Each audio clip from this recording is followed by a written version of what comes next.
Hello viewers, Super GT here. Okay, thank you for clicking or pressing on this video in whichever way you did. Okay, this is Circuit Barcelona, Circuit to Catalonia, whatever the hell it's called. And we're going to go on a bit of a journey from averageness to a bit better than averageness, semi-greatness, semi. Now we are running the glorious Taylor Swift livery, of course, which is worth half a second. We're running with the best motorsport team in the world. Taylor Swift knows her stuff. Now, as I said, Barcelona, Catalonia. We're starting off okay, but we're going to improve over the course of the video. And it's a story very much of improvement. Because this track has never been a strong one for me. Some tracks you just go around better than others. And this is probably at best an average one for me. It's not my best track, let's put it that way. But over the course of many races and many time trial laps, you begin to gain an understanding of how to navigate the corners. And, well, I was going to say and the straights, but you just go down the straight, you don't really have to navigate it at all, do you? You just drive in a straight line. I think anyone can do that. But we find ourselves in this first race. Started in 4th, and I'm using the Audi R8. Top 4 people all in different cars. And we're going to head down to the hairpin of turn 10, getting a penalty, just dropping 2 wheels wide onto the gravel. And despite really losing time, you get handed a penalty, but we're all kind of used to that these days on this video game. We're going to have to contend with that, let me say that properly, on the next lap. Pretty much a lap after I got the penalty is where the penalty line is. So, actually, as the Swiss guy getting horrifically out of shape through the chicane, and that chicane really, in many ways, as these 2 guys ahead have a penalty, I'm in good company, at least. I'm not the only one with the penalty. The chicane is very much integral to your race and also to your pace around this lap.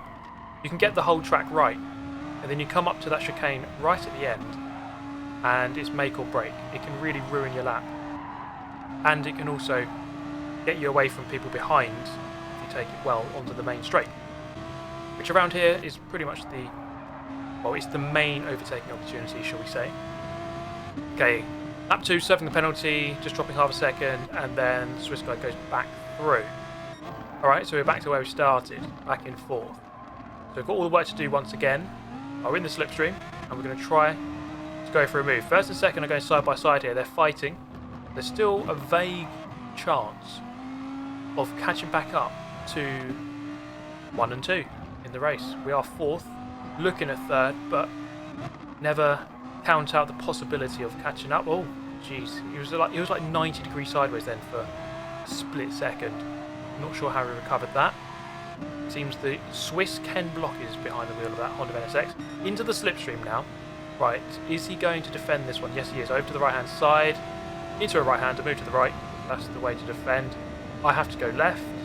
Can I whip this one around the outside? No, we're going to settle in behind and play it nice and sensible. Would it have been possible to do that? Maybe, if you're good. But no, sometimes you just got to know that the opponent's got the better position on the inside, so we just give them the space and we can continue to fight another day. We are gaining on 1 and 2. They are still fighting. The Peugeot in the lead with the Subaru WRX there in second, and the Honda NSX here. A good handling car. Well, it's quite tricky to drive, but it does handle well if you can get it to drive well. Same story really, the Audi R8 which I'm driving. It can be a bit of a handful, but once you can tame its power and tame its handling, then it is a very good car. Right, over the line to begin the final lap of 4, firmly into the slipstream. We're going to go left. There's no space on the right unless you want to go on the grass, but this is a car, not a lawnmower. Into turn 1. Again, similar story. Couldn't really fight the one around the outside. This guy was good on the brakes. I'm going to try and take a wider line in to get a better exit and perhaps cut him back. No, it's not going to happen. As the NSX there with good rotation, mid-turn. Turn number 4 now. And again, top 2 still fighting side by side. Just looking for a way through. And it doesn't seem to be happening at this moment in time. Perhaps it could be a penalty. Perhaps it could be a mistake. Perhaps it could be nothing and I finish 4th.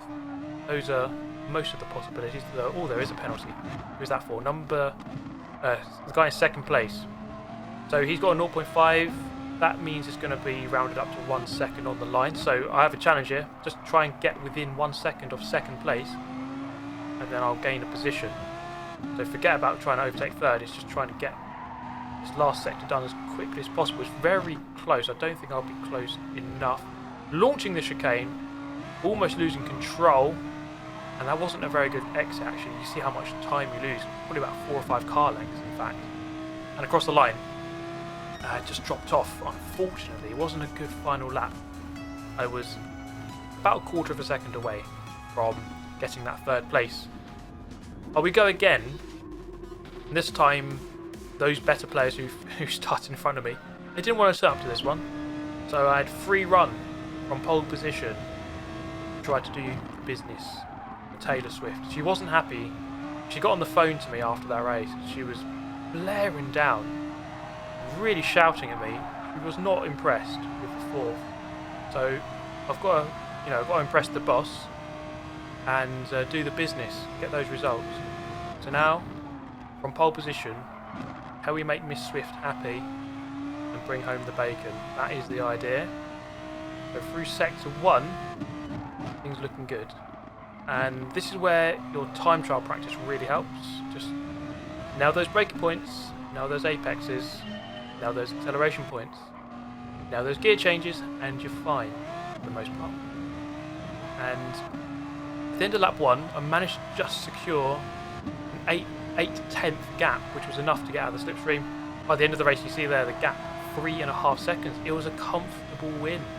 And Taylor Swift was ecstatic in the grandstands on the left there. Absolutely going ballistic she was, let me tell you. So there it is. We win a race. Good stuff. I wanted to improve my qualifying lap, but I will do that later, because first I jumped into the Peugeot, which was the car that won the first race. Actually no, it finished 3rd, but it was in the first race and it was in the lead for large parts of it. Did 1 lap, set a 45.2, not too bad for a first lap. So let's see if a different car can do the business. Not with Taylor Swift this time, because we've just gone for something different, so don't have to worry about her wrath. Now I'm immediately on the back foot. The R8 is very quick around this track. Why is the R8 so good? Well, it just rotates so well. It just turns very sharp in the corners, should we say. So it turns sharp mid-corner, and then that means you can get on the power a lot earlier, and it accelerates therefore quite well out of the turns. So that was not taken very well at all. We now have this R8 on our inside. Look at the radar bottom right. He just backs out. Okay, thank you very much. I was thinking he was going to go for it. If he was going to go for it, I kind of would have had to give him the space. But the pressure's most certainly on in this race. This won't be like the other two. He's firmly in the slipstream now. I'm going to have to go defensive. Stay to the left-hand side to ward off any attack. I've just about done enough. He's still there though. I have to leave the space for the left. So this race is not quite the same as race number 2. Race number 2 is very comfortable, pulling away and saying goodbye to your racing friends. But this one, we have very good company here from Prima Doctor 46, a French Valentino Rossi fan. And he is hounding me here around Catalunya. 2 more laps to go. That's half the race done. 45.5. That's probably about 3/4 of a second slower than where I need to be. I know I can be doing at least high 44s. Although in the race you're always going to be a little bit slower. Under pressure we are defending. So the race is going to be a bit slower. The race lap time is going to be a bit slower. This is the final lap now. So this corner here just takes an eternity for the car to rotate and turn so that you can get on the power. Looking at the radar, there he is. He's on the right hand side. I just move over slightly and he swaps over, goes to the outside. And I can't help but think if he was a bit more daring, like Valentino Rossi himself, and just went for the move, then he would have got it by now, because I probably would have just had to give him the space. But no, that isn't who he is. He's not being brave enough, so I still have the lead. He has one more realistic chance of doing this, and that is into this hairpin at turn number 10. I cover it off in the middle of the track, go a little bit deep. Did he get the cut back? No, because I parked it on the apex.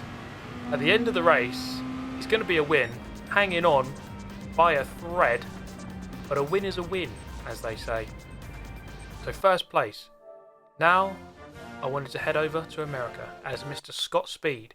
Here is a look at the top 10 leaderboard at the time of logging in. Scott Speed didn't even have an Audi R8. I suppose he is American, so he prefers the American automobiles. But I had to get myself an R8, setting a 44.7 first lap. How about that? And that put me 5th in America. Scott Speed delivering. Look at that. Get in there, Lewis. And putting himself 5th on the overall leaderboard for the Americas. Not bad at all. And we progress here, trying to take some liberties with the chicane and getting punished, quite rightfully so. But you do have to abuse this. Look at this, right? You really do have to get very friendly with those apexes through the chicane. It is integral to your lap, as we said earlier. Improving to a 44.677 before almost binning it into the barrier. Actually, no, well, we did bin into the barrier. But moving on, well, we just have a quick look, actually. Look, that got me to 3rd place in America. So, the standard, not quite as high, but I must say, Scott Speed against pretty much the entirety of Brazil for race number 4. Let's see if we can do this. But yeah, the lap times were definitely a little bit lower, or slower, shall I say, in America compared to Europe. But you tend to see that in the World Tour events that the majority, or the biggest batch of players often come from Europe. But there you go. That's just me being a biased European. But it's also true. Anyway, we're going to try to hold off half of Brazil here as Scott Speed, pretty much the lone, well, actually the lone representative of the United States in the top 8 of this pack. And we're going to do our best here. Back in the R8, this is where I feel comfortable. This is the car I know. This is the car I like. It's not always the best car for a lot of tracks, but around here, I'm feeling good. Good through the chicane, and actually that is crucial. I mentioned this earlier. If you get a good chicane, you get a good gap onto the straight, and even though they do have the slipstream, it's just not enough. They're not close enough because I got a good enough exit from that chicane.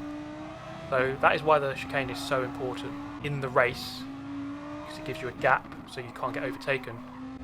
And well, taking liberties once again, and that is almost certainly going to result in some form of penalty, and there it is. Wouldn't you like to know? But we do have a 1.3 second margin by this point, setting the fastest lap 45.2, not the greatest, but serving the penalty with a 1.5 second gap, we might be okay here. And as we just take a quick look behind, one guy does get very close. You can see him on the radar here. Gets perhaps within half a second. Thankfully, laps 2 and 3 were fast enough, even with the penalty, that I could just get away, so that by the time I served it, the gap was okay. But we still have to withstand an onslaught for one more lap. This guy will be in my slipstream on the main straight here, trying to get as good an exit as possible. But I think actually the time's coming down. The guy behind got a better exit. Down the main straight, there he is. He's in the R8 as well. This will be quite close, I'd imagine. Coming down into turn 1, you can see him, he's flashing his lights even. He really means business right now. I'm going to go semi-defensive, move it to the centre of the circuit, just to ward off any potential attack. He doesn't go for it. He's going to wait for now. A long turn 3 goes on seemingly forever. Onto the power. He's still right there, looking at the radar. There he is. Oh, bloody hell. He's right on my tail, under the rear wing.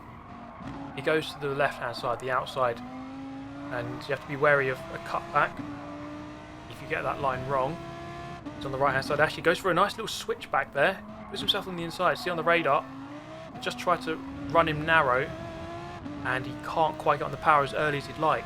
so he has to back out. The pressure is most certainly on here for Scott Speed, who's trying to deliver the United States. Up the hill then for the final time, into turn number 9 at the top of the hill. Going for that late apex, or the power as early as possible to give yourself a good run onto this straight. I am going to stay to the left hand side just to make sure he doesn't go for it. It actually swaps over the last second and darts looking to the inside, but he doesn't quite manage the move. They are queuing up now, are the drivers behind, so I just have to make sure I get through this final sector without bottling it or without getting a penalty, quite crucially. And it can be very easy to do that with the distraction of someone right behind you. This chicane is hard enough to take when you're uninterrupted on your own. Oh, we've done the business. Scott Speed delivers. He is an absolute beast. There he is. Look, I mean, the lap times weren't even that great, but we were fighting for large portions of that race. Now, I'm headed back to Europe on F4H Super GT to try to improve my lap time. So you can see there's a 44.5 at this point. So setting a first lap there, 45.0, that gives you a benchmark to try to work towards and try to beat. Then you can try and push and beat it. Unfortunately on this lap here, just drifting a little bit too wide, getting a penalty, which is really annoying. So you might as well restart because then you just have a clear lap. So we go again. And on this occasion, look, 44.5. Have a look on the right hand side, and now with that ghost we can use it as a reference. So I turn it off and on just to see if I'm close. This lap here was very close. And you see that's the kind of gap that represents 1.5 tenths, or just over a tenth, so a car length. It's not much, doesn't look like much, but it is worth about a tenth and a bit. And this is the crucial thing here, right, with time trialing. I'm 2 tenths up here on my 44.6, so I know I could do a 44.4, and that's the thing with time trialing. You keep doing the laps and you eventually work out, oh, I went through that corner a little bit quicker, I went through the first sector faster than my actual best lap, so I know that I can definitely go quicker. At this point here, more than 2 tenths up, so I can definitely do 0.4. I know the potential is there, at least I know that. So now it's just a case of continuing to lap and not getting penalties, and just trying to hook together that lap, which can be difficult. In this car it is tricky. You know, there's 13, 14, 15 corners around this track, and it's very easy just to get one wrong and you can lose 2 tenths, and boom, your lap's not going to be great. So coming down to turn 1, look for this black like a light coming into turn 1, down to second gear, use the curb, into third gear over this curb, using the power, back to the left a little bit, then off the power, and then looking for these marks on the track, on the grass, and that's where you want to get back on the power, roughly. So you coast to get the car to point at the front end, turn a bit better, and then back on the power to power out to the outside. And that's really the crucial thing in this car, just getting the rotation mid-corner, so coasting, getting the gear shift right, and then getting on the power smoothly and as early as possible. So here on the power early, back out to the outside. This is a difficult corner, easy to lose a lot of time here. Braking just before the curb, and then on the power by the time you hit the apex on the left, using the full track width on the ascent up the hill, turning in on the edge of the curb on the left, on the power as early as you can, and again just use all of that curb, trying to keep your right hand wheels on the red and white. Now this one's a tricky braking point, just looking for this little break in the tyres just before the 100 board. Quite tricky to see, but once you know where it is, you should be able to see it every time. Through there nicely on the exit, running the curb. Then this one, keep it nice and tight, and using a downshift for rotation.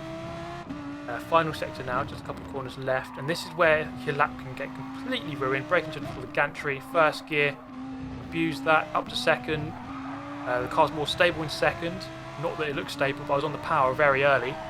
Then final corner should be flat out, and we come up to the line, it's going to be a 44.4, and that was a pretty darn good lap, but I know I can still go even quicker than that, because look at my split sector here, 7 tenths up through the first sort of half of the lap, so I know that I could do it at 44.3, and this is the thing with time trialing, you just eventually get quicker and quicker and quicker, and you realise actually I can go faster than what I just did, and the tenths just The tents just come off over time, but it does take a bit of time. Alright, so we've taken our great practice session there. I feel comfortable with the track. I feel like I could do very low 45s or at least 44s most laps uninterrupted. It's a very different proposition when you have people right behind you. In this case, TWR Loops, who is going to put the pressure on. And in many ways you could just completely ignore them, just forget they're there. And in many respects you kind of have to do that. But you kind of have to have half an eye on them, because you never know when they're going to go for an overtaking move. So you do have to pay attention, and that's the tricky thing with racing, diverting your attention. You have one brain. Well, at least I know of. Pretty much everyone I know has one brain. Some have zero, I think, but most people have one brain, and you have to divide the attention accordingly within that brain. And well, it's up to you to judge how much you should put onto actually lapping the track, but also how much do you put on focusing on when your opponent is going to overtake you, perhaps. But most of it obviously has to go towards trying to lap as quickly as possible. But you see on the radar here, it's one of these things, you can see just how close they are, and when they're in the radar, you know that the pressure's on. You know that they're quick, they could overtake you, they are within range. There are some races where they're not quite in the radar, and you just think, okay, I've probably got the better measure of this guy, but this guy, no. He's very much there, and it's going to be a very difficult race. He's not going to make it easy for me. I'm going to have to lap as consistently as fast as possible without making a crucial mistake, a silly mistake, getting a silly penalty. So through here, this is a very easy place to get a penalty, which we've done many times already, but we're okay on this occasion. Into the braking zone of turn 10, turning in, nicely done. Into the chicane then, lap number 2. Getting it done rather nicely. Then through the final corner, with a half-second gap onto the main straight. Of course, with the slipstream you lose a lot of time. So 44.9 that lap, 44.8 on lap 3, onto lap 4, and coming down into turn 1, you see it just wasn't close enough. My lap times were pretty good here, 44.9, 44.8, so pretty quick, pretty consistent, and that's what you want. That's the idea. That's really the result of the time trialing. When you keep doing lots of laps and just build in the muscle memory, you begin to get the consistent laps, you begin to get the fast laps, and that's the end game really. So through the final corner, and he just wasn't quite close enough to go for a move. And look at the lap time here, 44.8 again, so 3 laps within 1/10 of a second, and that is the consistency and the speed we are looking for. If only I had Taylor Swift livery on, because she would have been so proud of me.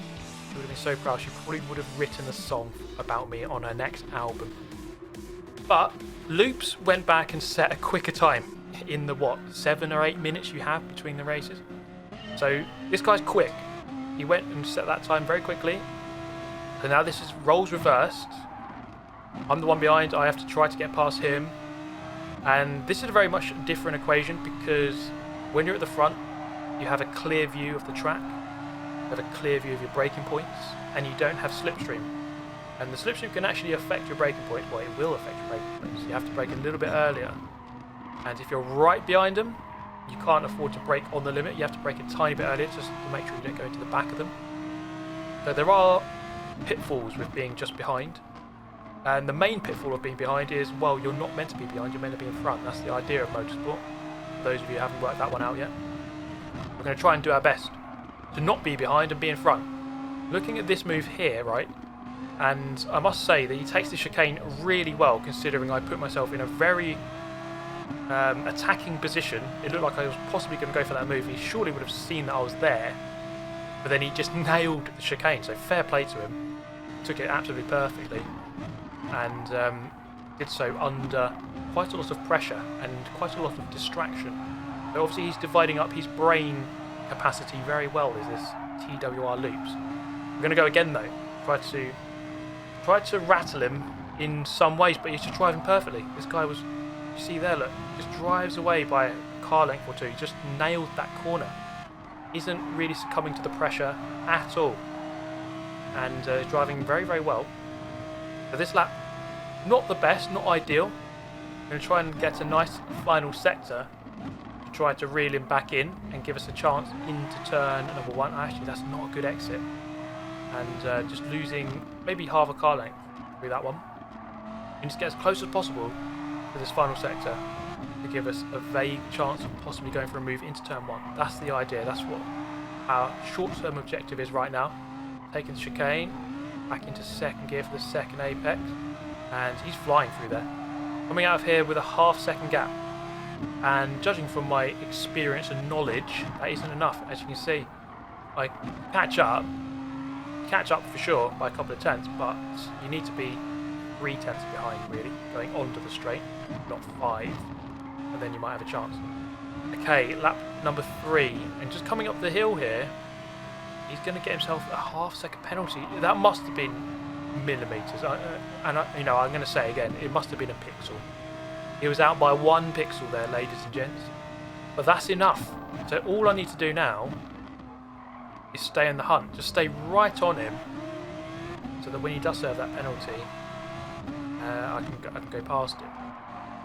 But this race isn't over. It looks like it's over with that 0.5. But if he just has a really good lap now and pulls out a little bit of time, maybe 3/4 of a second, it's possible that he could stay in the lead, even with that penalty. So he knows that.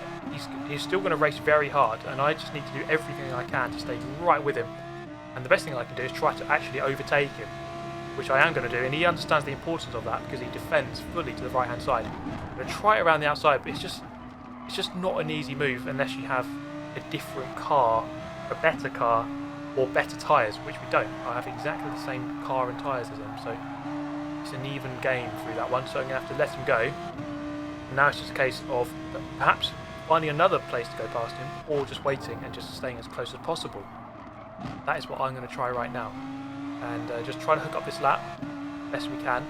Only a 1/4 of a second behind at this point in time, and just a couple of corners left to go. And obviously I've got to make sure that I don't get a penalty as well, which would be very, very irresponsible and stupid. Okay, 4 tenths ahead, serving the penalty. You see, obviously it cost him time, but not a huge amount, but it's enough to drop him back into second. And now, for the final sector of the race, you see his roles reversed. So 44.9 lap 2, 44.9 lap 3. Lap 4 probably isn't going to be a 44.9 because we are going to be defending slightly here. We do have a slight distraction at the end of this race. So down the final couple of corners. I mean, this chicane, I don't particularly like it. Launching it horrifically there. And actually getting the nose up in the air. But through the final corner, just holding on. Look at that. He's right on our tail. Across the line to win. So, really happy with this progress around this circuit. Happy with how it went. I hope you enjoyed the video. Thank you so much for watching. Much love as always. Hit the like if you did enjoy. Subscribe if you're new. And I'll see you next time. Thanks for watching. Goodbye.